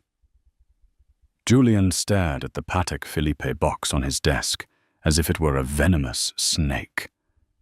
The gift, meant to be a symbol of love and shared history, had become an instrument of his exposure.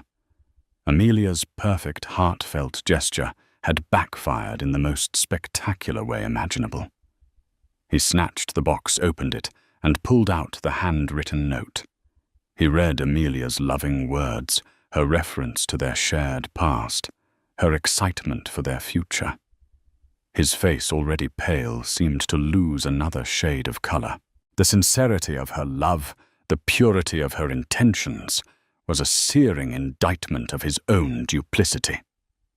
"I'll handle it," he muttered, shoving the note into his pocket.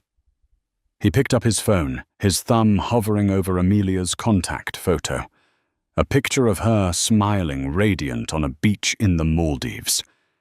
He looked like a man about to walk to his own execution. Meanwhile, back in her sun-drenched penthouse, Amelia was beginning to feel the first stirrings of unease. It was now well past 4 p.m. She had expected a call from Julian almost immediately. He was usually so prompt, so effusive in his gratitude for her gifts. She pictured the scene in his office again, but this time a small, unwelcome detail crept in the press of his schedule, an important meeting he couldn't leave, a sudden market crisis demanding his attention. She reassured herself. He was a busy man. That was part of the package. He would call when he could. She tried to go back to her book, but the words blurred on the page. She checked her phone. No missed calls. No messages. She decided to call him. The phone rang once, twice, 3 times. Then it went to voicemail. "You've reached Julian Croft. I'm unavailable at the moment. Please leave a message." This was unusual. Julian prided himself on his accessibility, at least to her. His phone was an extension of his hand. For him not to answer was strange. For him not to have called her by now was almost unheard of. A tiny seed of anxiety began to sprout in the fertile ground of her waiting. She told herself she was being silly, that the pregnancy hormones were making her oversensitive. She made herself another cup of herbal tea, the steam warming her hands, but not the chill that was beginning to creep into her heart. Back on the 48th floor, Julian was staring at his phone, watching Amelia's call go to voicemail. He couldn't talk to her. Not now. Not when the sound of Cassandra's scream was still ringing in his ears. What would he say? How could he possibly feign the delight and emotion she would be expecting? His voice would betray him. His guilt was a physical thing, a sour taste in his mouth. He looked at the gift box. He had to hide it. He couldn't take it home. Amelia would expect to see him wearing the watch. She would ask where he had put the picture frame. The entire gift was now radioactive, a piece of evidence in a crime he was desperate to conceal. He looked at Margaret, his eyes pleading. "I need you to what, Julian?" She cut him off, her tone sharp. "To lie for you, to clean up this mess. My job is to manage your schedule, not your infidelities." The insubordination was shocking, and they both knew it. But Margaret had reached her limit. Julian's face hardened. "You will do what I tell you to do, Margaret. Your loyalty is to me and to this company. Your very generous salary depends on it." The threat hung in the air, ugly and undisguised. Margaret stared back at him, a silent battle of wills playing out between them. Finally, with a sigh that seemed to carry the weight of years of complicity, she nodded. "What do you need me to do?" she asked, her voice flat and devoid of its usual warmth. "Take this," he said, pushing the Patek Philippe box towards her. "Get it out of here. I don't care what you do with it. Sell it. Throw it in the Hudson River. Just make sure it disappears. And it never ever gets back to my wife." He then turned his attention to the more immediate problem, Cassandra.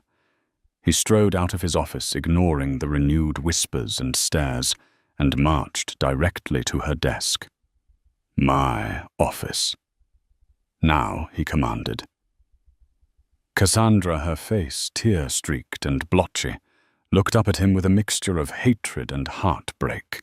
She followed him back to his office, and he shut the door firmly behind them. "You have 5 minutes to pack your personal belongings," he said, his voice cold and devoid of any emotion. "Security will escort you from the building. Your severance package will be generous. But it is contingent on you signing a non-disclosure agreement, so comprehensive it will prevent you from even thinking my name." "Is that clear?" Cassandra stared at him aghast. "You're firing me." Her voice was a choked whisper. "After everything. After all your promises." "The promises were based on a discretion you have just proven incapable of," Julian retorted icily. "You created a scene. You disrupted the entire floor. You are a liability. The situation is over. You are over." The cruelty was breathtaking. The man who had whispered promises of a future together was now discarding her like a failed business venture. Cassandra's heartbreak curdled into a cold, hard rage. "You think you can just get rid of me," she hissed. "You think you can silence me with money. You have no idea who you're messing with, Julian. I know everything. I know about the offshore accounts. I know about the Cayman deal. I know where all the bodies are buried. You may have fired me from your company, but you are not rid of me." She turned and walked out of his office, her head held high, leaving a stunned Julian in her wake. He had solved one problem by firing her, but he had just created a much, much bigger one. He had underestimated Cassandra's fury, and he had no idea just how far she would go to get her revenge.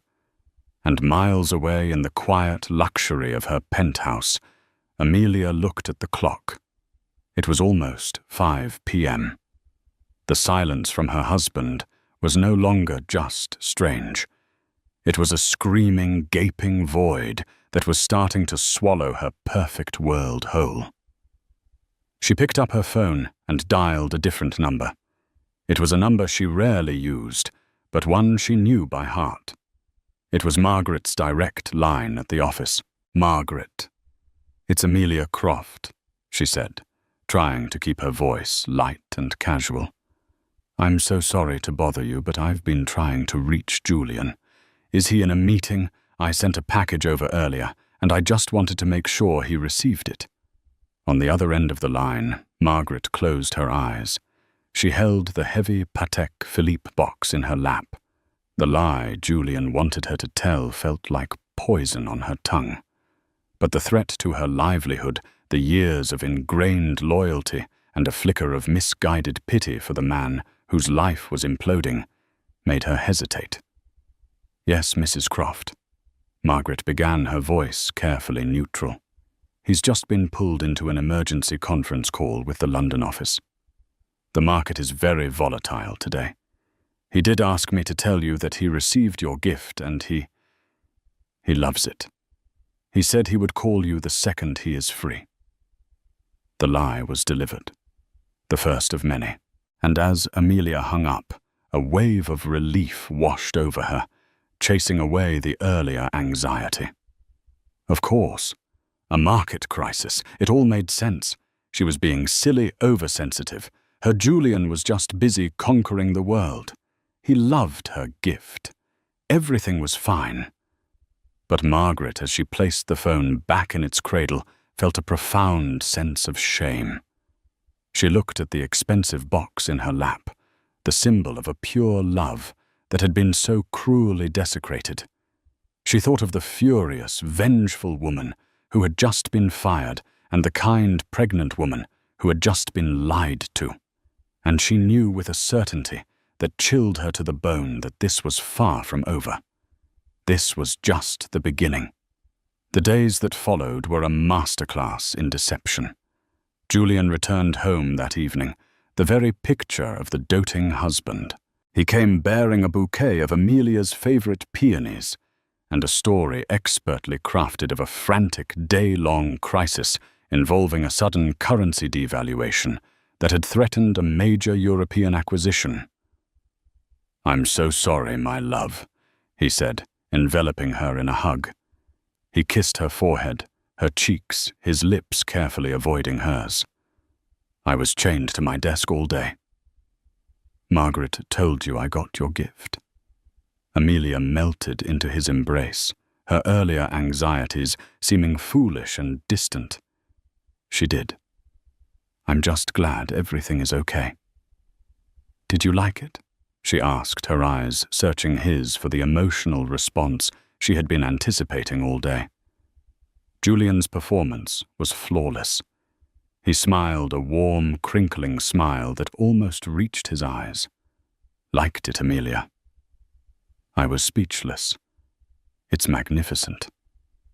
The Calatrava, it's a work of art, and the inscription, it took me right back to that fire escape." He paused, his voice dropping to a conspiratorial whisper. "But the picture, that was the real gift. I almost lost it right there in front of the entire board. It was exactly what she had wanted to hear, the perfect reaction. Yet a tiny, almost imperceptible detail felt off." He spoke the words with practiced ease, but the genuine, soul-shaking emotion she had expected to see in his eyes wasn't quite there. It was like watching a brilliant actor play a part rather than witnessing a true, heartfelt reaction. But she dismissed the feeling as quickly as it came. He was tired. It had been a long, stressful day. "Where is it?" she asked, a playful smile on her face. "I expected you to come home wearing it." Julian didn't miss a beat. "Are you crazy?" "A Patek Philippe. That beautiful." I took one look at it and locked it straight in the office safe. "It's far too valuable to be worn every day, and especially not on a day as chaotic as today. I'd be terrified of scratching it. We'll take it out for our anniversary dinner on Saturday." It was a plausible, even sensible explanation. It was so Julian, protective of beautiful, expensive things. And so Amelia accepted it. She accepted his excuses, his carefully constructed narrative, the slight distance in his kiss. She wanted to believe him. Her entire world, the very foundation of her happiness, depended on it. Life returned to its glossy, perfect rhythm. Julian went to the office, Amelia attended her prenatal yoga classes, and oversaw the final touches on the nursery. They talked about baby names, debated the merits of different strollers, and planned a baby moon in the Seychelles. Julian was attentive, charming, and affectionate, but Amelia couldn't shake a subtle, persistent feeling of unease. It was in the small things. He started keeping his phone face down on the nightstand, something he'd never done before. He was more jumpy, a sudden noise making him flinch. He claimed it was the residual stress from the market crisis, but there was a furtive, hunted look in his eyes that she'd never seen before. He also began to work later, claiming the European acquisition required late-night calls and endless paperwork. He would come home long after she had gone to bed, slipping under the covers, with the cool silence of a ghost. A week after the incident, Amelia had a doctor's appointment. It was a routine checkup, and she'd asked Julian to come with her, hoping they could hear the baby's heartbeat together again. He had agreed enthusiastically, but on the morning of the appointment, he called, his voice strained. "Darling, I'm so sorry. I'm completely swamped. We're in the final stages of due diligence on the Henderson deal. I can't possibly get away." "The Henderson deal?" Amelia asked, confused. "I thought that was the deal that closed last week, the one that caused the big crisis." There was a fractional pause on the other end of the line. No. That was the precursor. This is the final, painstaking legal work. It's incredibly tedious. I promise I'll be at the next one. Get me a new picture of our little star. Okay. She hung up, a knot of disappointment tightening in her chest. She went to the appointment alone, sitting in the waiting room, surrounded by beaming couples. She listened to the strong, rhythmic thump of her baby's heart, a sound of profound joy that was now tinged with a lonely sadness. That afternoon, needing a distraction, she decided to do some shopping. As she browsed in a high-end baby boutique, her phone buzzed. It was an email notification. The subject line was blank. The sender was an address she didn't recognize, Karma. RSA bitch at protonmail.com. Curiosity piqued, she opened it. There was no text, just a single attachment, a video file. Hesitantly, she tapped to download it. It was short, only about 15 seconds long, and the quality was grainy, clearly filmed on a phone from a distance. The video showed a man and a woman standing outside a sleek, modern apartment building at night. They were arguing. The man was Julian. The woman was beautiful with striking dark hair and a furious expression. Amelia's heart began to pound in her chest. She recognized the woman. She had seen her once or twice at company functions. Cassandra, an analyst from his firm. The audio was faint, but Amelia turned the volume all the way up, pressing the phone to her ear. "Can't just throw me away." Cassandra's voice was high and shrill. "The deal is done, Cassandra. It's over." Julian's voice was cold, dismissive. "Is it? Or are you just scared? Scared your perfect little wife will find out? Her perfect little life is a complete and utter lie." The video ended. Amelia stood frozen in the middle of the baby boutique, surrounded by soft pastels and cheerful animal motifs. The air left her lungs. A cold, terrifying dread, far worse than any anxiety she had felt before, washed over her. A lie. Her perfect life is a complete and utter lie. Her hands shaking, she stumbled out of the store, nearly colliding with another shopper. She hailed a taxi, her mind racing, trying to make sense of what she had just seen. An argument. It could be work-related. Cassandra had just been fired. Julian had told her for poor performance and a bad attitude. Maybe this was just the fallout from that.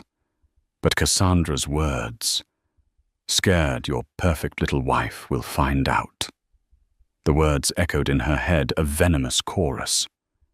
No, it wasn't possible. Julian loved her. He was the father of her child. They were building a life together. This woman, this Cassandra, was just a bitter, disgruntled ex-employee trying to cause trouble. That had to be it. But the seed of doubt once planted had taken root, and it was growing its thorny vines wrapping around her heart. When she got home, the penthouse felt different. It was no longer a sanctuary. It felt like a stage, a beautifully decorated set for a play in which she was the unknowing lead. She walked into Julian's home office, a space she rarely entered. It was as immaculate as ever. She ran her hand over his desk, her eyes scanning for... she didn't even know what. Her gaze fell upon his briefcase, which he had left by his chair. On a sudden, uncharacteristic impulse, she opened it. Inside were files, a laptop, a leather-bound notebook. She picked up the notebook. His handwriting, a sharp, decisive script, filled the pages.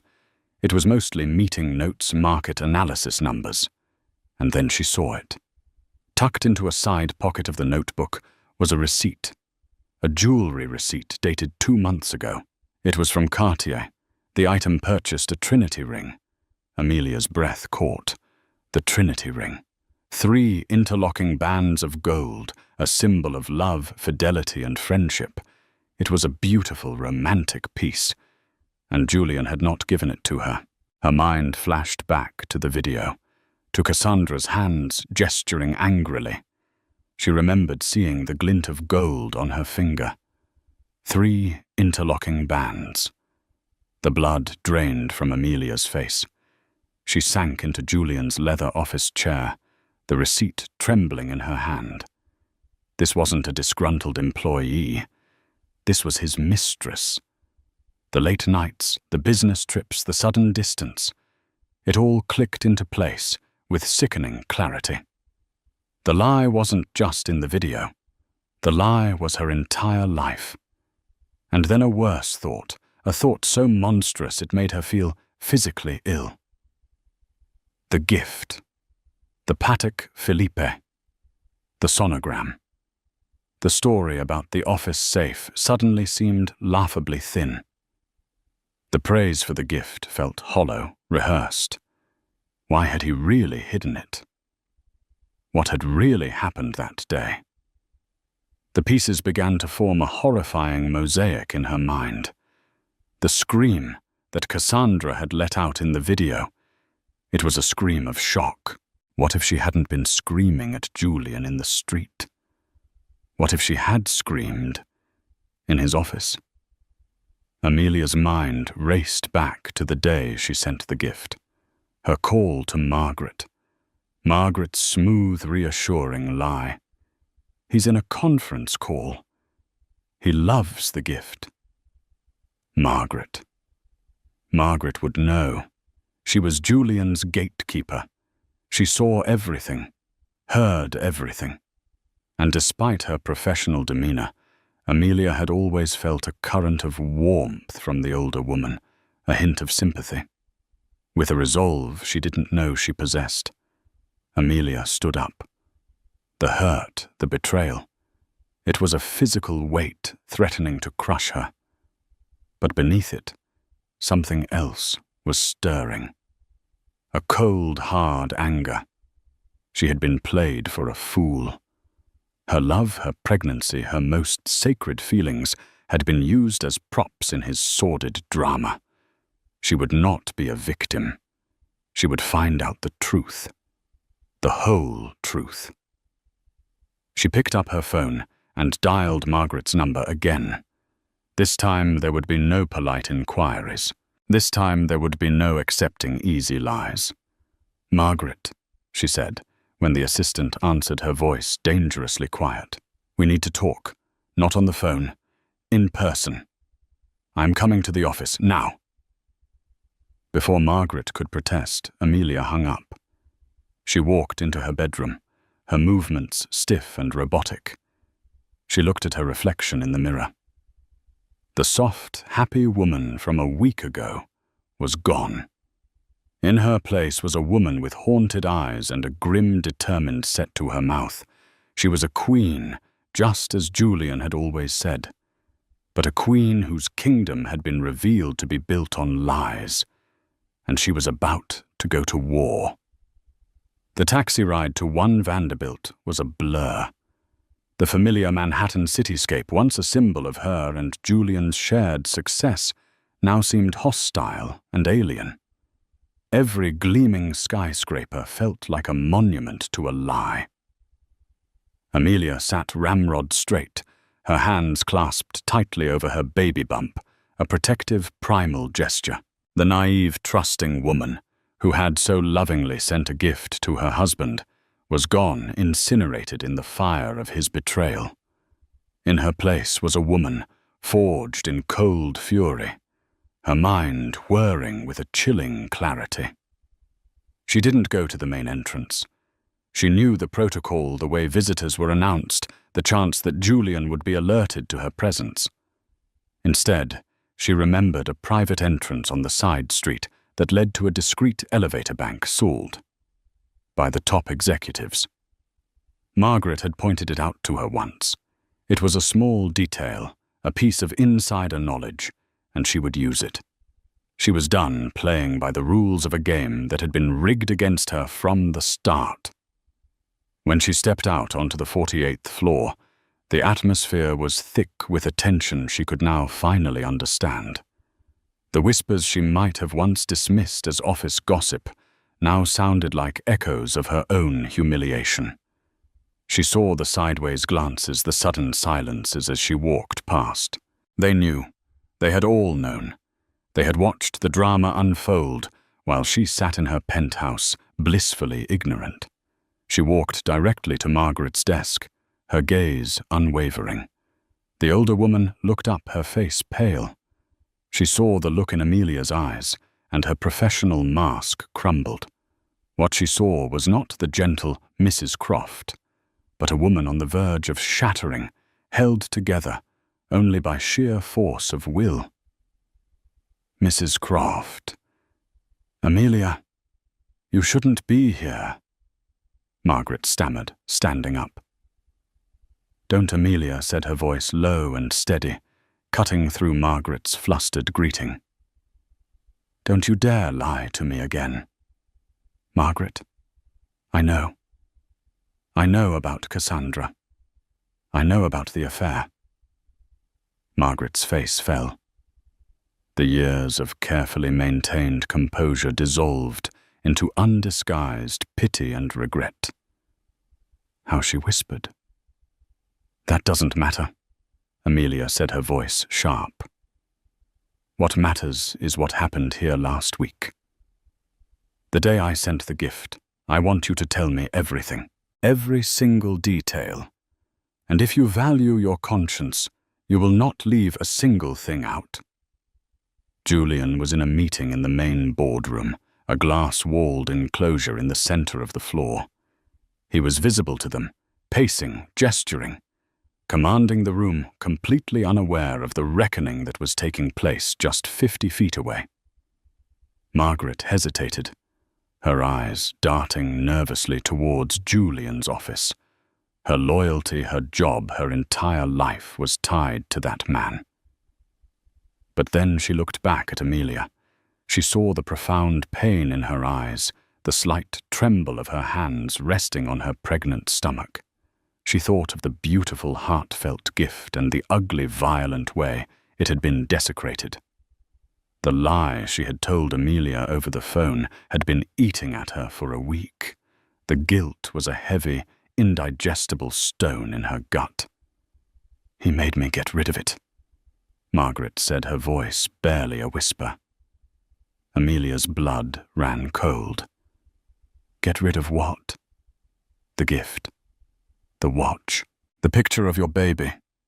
Margaret's eyes filled with tears.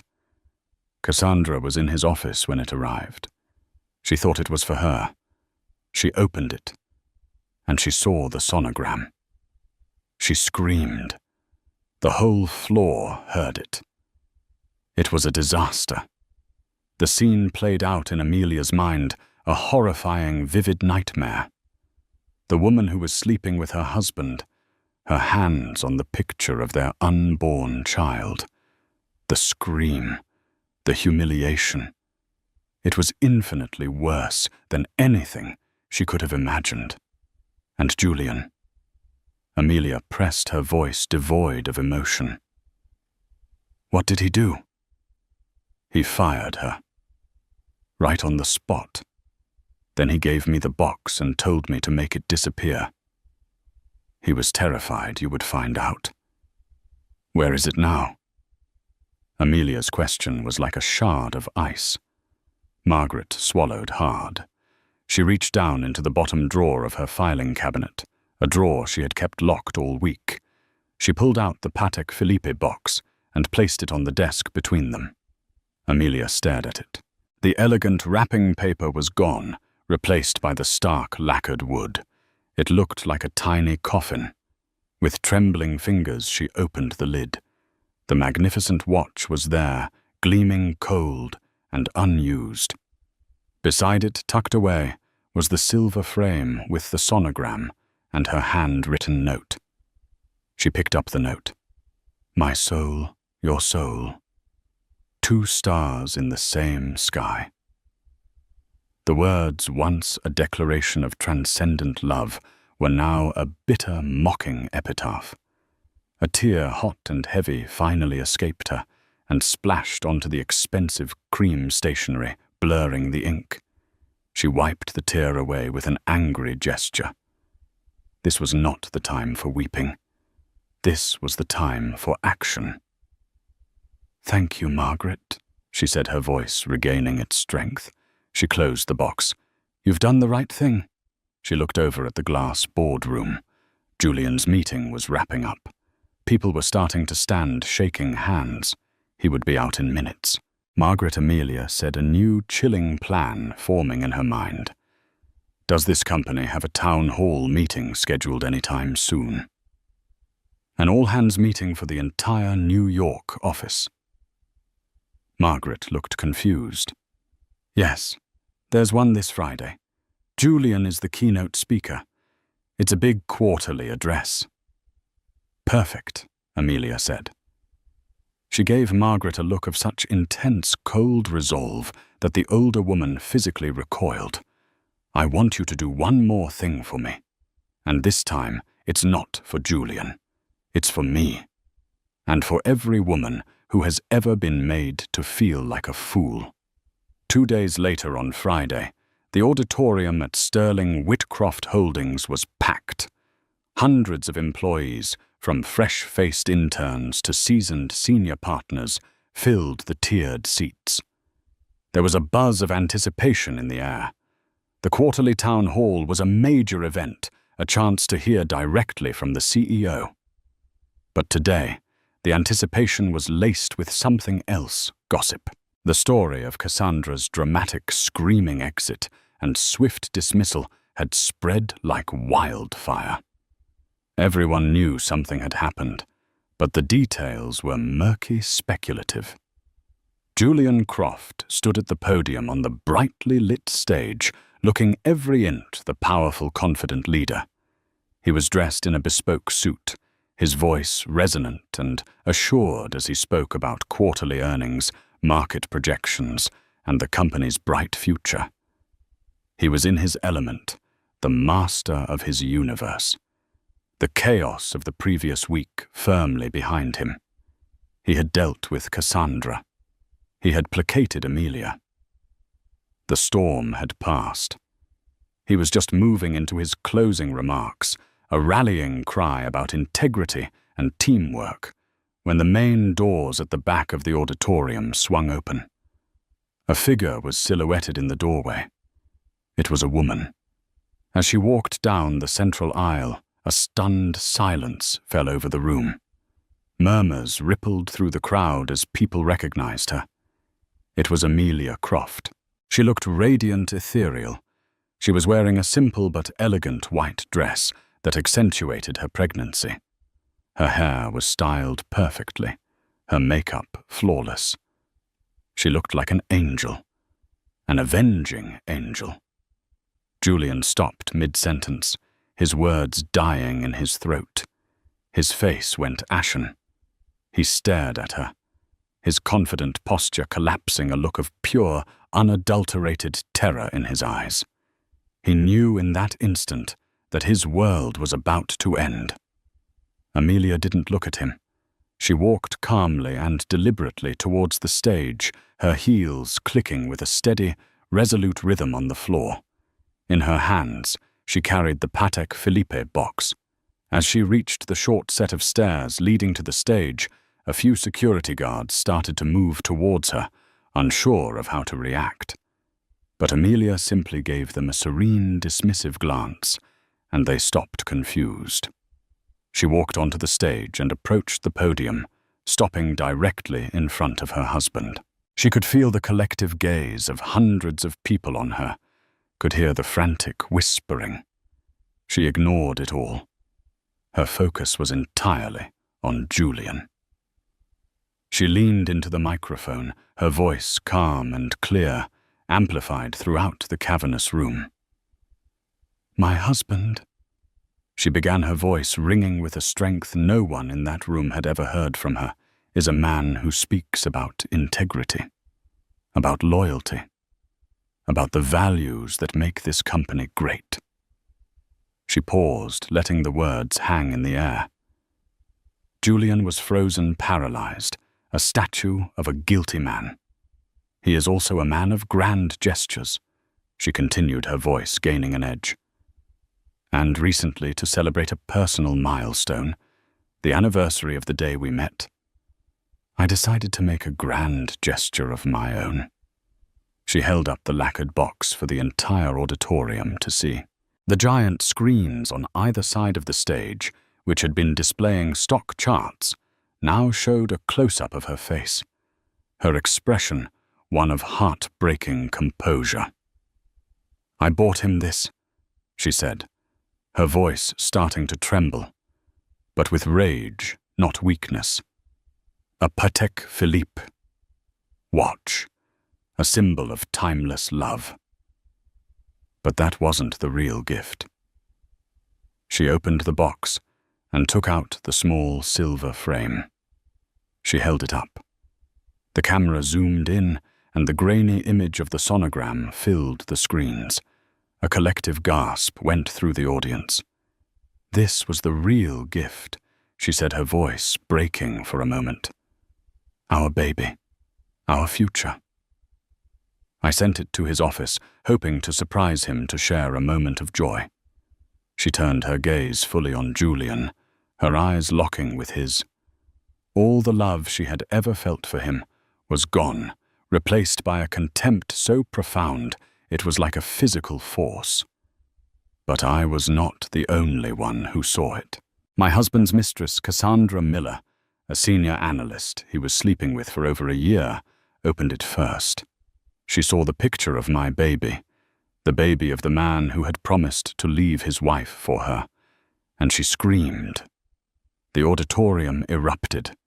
The whispers turned into a roar of shock and scandal. This was better, more salacious than any rumor. This was a confession, a public crucifixion. He lied to me. Amelia's voice soared over the din filled with righteous fury. He fired his mistress to silence her. He took this beautiful gift, this symbol of our family, and he ordered it to be destroyed, to be hidden, so he could continue to live his lie. He stood in our home, looked me in the eye, and told me he loved it while secretly trying to erase its existence. She placed the sonogram picture on the podium, directly in front of Julian. Then she picked up the watch, the magnificent, priceless Patek Philippe Calatrava. My husband values beautiful, expensive things, she said, her voice dropping to a dangerously quiet level. He builds his life around them. He acquires them. He controls them. Women companies watches. It's all the same to him. And then, in a move that no one could have predicted, she drew back her arm, and with all her strength, she threw the Patek Philippe watch across the stage. It hit the far wall with a sickening crack and clattered to the floor. Its delicate mechanism shattered its timeless beauty, destroyed in an instant. The sound echoed through the silent, stunned auditorium. Amelia turned back to the microphone, her face a mask of triumphant, heartbreaking resolve. The assets of this man of this company may be vast, she declared, her voice ringing with the authority of a queen who had just reclaimed her throne. But his integrity is bankrupt, his loyalty is worthless. And as for my assets, the shares in this company that I own in my own name, a very significant portion, I believe, they will be on the market by the end of the day. I believe the term is a hostile takeover. I'm sure you all, as experts in the field, know what that means. She looked one last time at the broken man who had been her husband. His face was slack with shock, his empire crumbling around him on a stage of his own making. Without another word, Amelia Croft turned and walked off the stage, her back straight, her head held high.